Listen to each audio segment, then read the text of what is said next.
Hey Gear Seekers, I'm Nick. When I'm playing games, there's one thing I can't stand, and that's being tethered to the desk by a headset or basically anything with the cable.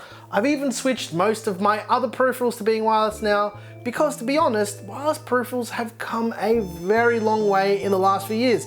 And that's why when Sennheiser sent out their GSP 670's last year, I was really excited about them, and to be honest, I'm still using these for gaming now. Which is why when Sennheiser reached out again and told us they had something newer, smaller and lighter in the form of the GSP 370's, I had to see if they're any good. So let's see if they're any good.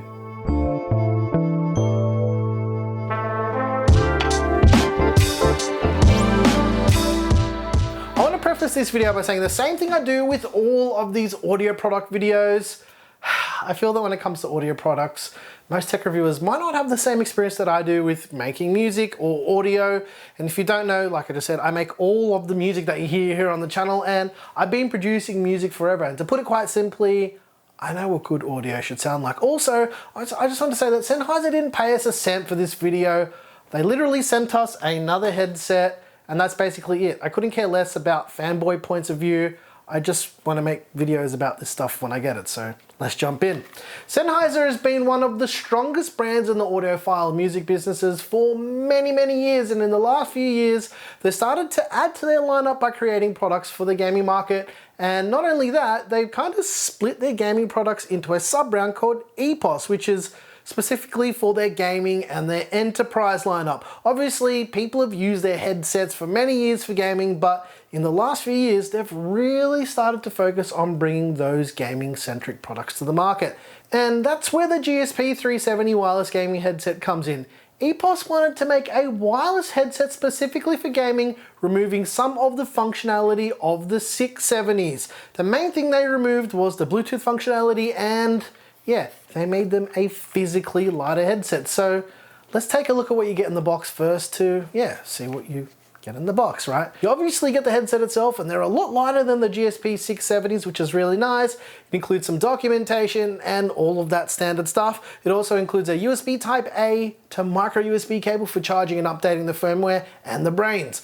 A tiny little USB dongle to connect the headset to your PC or your PS4. Yes, the GSP 370 is also compatible with the PS4, but it is not compatible with the Xbox One. The build quality is decent. It's not amazing. They have fully adjustable ear cups. The ear cups themselves, they don't rotate like many other gaming headsets, but yeah, they do have some lateral movement and they can adjust to the shape of your head. So pretty standard stuff here. And on the left ear cup, there's a micro USB connector for charging and updating the firmware, and a switch for turning the headset on, and a boom arm microphone. On the right ear cup, it's got the master volume dial, which is different to the GSP 670's. It's got tactile steps and it will spin infinitely. Okay. So it's got buttons and it's got stuff and it's got connectors, but how do they sound? And just like when we checked out the GSP 670's, I'm gonna give you my conclusion and then I'm gonna tell you how I got there. The GSP 370's sound almost as good as the GSP 670's, so much so that both of these headsets are almost as good as each other, both making them some of the best sounding headsets I've heard. And that's really the point of this headset. To have a single job, to sound good with everything they deliver. And with all that said, let's talk about the numbers and all that jazz for any people who care. All of the sound is pumped to your ears via a set of 40mm drivers. The drivers have a frequency response of 20 Hz to 20,000 Hz. They aren't as wide as the GSP 670's, but they do sound as punchy. The microphone has a frequency response range of 10 Hz to 6300 Hz with a unidirectional pickup pattern. The headset has a battery life of around 100 hours, which is pretty impressive. I've almost finished Half-Life Alyx in VR with these headphones, and yeah, I haven't even charged them since I got them out of the box. In fact, they're still on right now. I haven't turned them off, and I always judge a headset with how they sound with music before anything else, because that's actually my primary use case when it comes to headphones.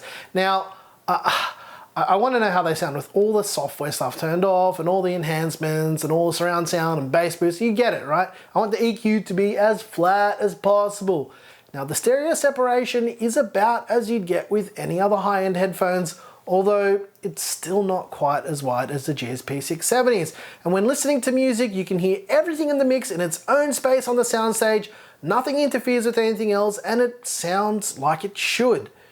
They do lack the same amount of separation as the GSP 670's, but it's so close. Most people will never ever be able to hear the difference, and as with any audio videos that I do, you just have to hear them for yourself to make up your mind for yourself and how they sound with games. And like I mentioned, I've been using these for Half-Life Alyx in VR, and the positional audio is awesome. Claire even played like 5 hours of Beat Saber with these as well, and she said that they were really good too. And you can basically hear where like every head crab's coming from, and like where those quiet little combine voice chatter's coming from like a mile away. The GSP 370's are really good for gaming, and they're actually better than I expected.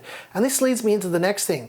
How are they for wearing for extended periods of time? The headset weighs 285 grams, and to be honest, when you've got a VR headset on, you forget you're wearing a headset anyways because you're in virtual reality. That's just how it is, right? Anyway, let's debunk some of the other reviewers' problems with this headset, and this is something I don't usually do. Now, the software is pretty okay, and it's very easy to use.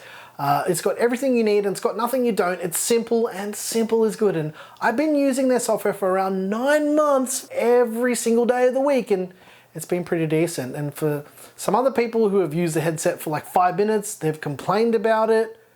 I don't know, that seems pretty suspicious to me. And from what I've observed by using the GSP 370's, the wireless range is pretty good too. Now, I can walk anywhere in our house and the wireless works perfectly. No dropouts, nothing, no crackling, nothing. I literally didn't have a problem. It worked through walls, through closed doors, and it's a lot better than I expected. I literally walked almost like to the other side of our building, and it only dropped out when I got to the door, which is like 60 meters away through walls and bricks and everything. That's another hole in a review that I watched. Now, plugging the dongle into any other USB port on any of my machines worked exactly the same regardless of where it was plugged in, what port it was plugged in. In fact, it worked exactly the same on the PS4 Pro as well. That's another giant hole. Now, I'm not just gonna be like other YouTubers and just sook about it for the sake of it, because that's not what we do here. And this leads me into the biggest problem with these headphones. The reviewers. Half of these guys wouldn't know what good audio sounded like if they were slapped in the face with the best sounding audio experience of their lives. Here's my advice to them. Put the headphones on, close your eyes, and listen to how good they sound. The facts are the facts. The GSP 370 sound good. Every review I've seen has forgotten the point of headphones, to sound good. And I hate to go against the grain here, but if you're using headphones for 25 minutes to write a review, don't bother. Just don't do that.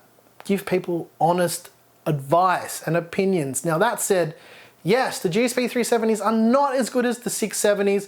They're not supposed to be. They're supposed to be a cheaper version of them. And they cut out all the features that most people don't need, and that's what they are. They're supposed to be cheaper. Simple as that. And if you're interested in grabbing a set, they're going for around $200 US or around 350 Australian dollars at the time of filming. And I also just wanted to add this as well. It's impossible to review something as tangible as a headset to really give you an idea of how it sounds.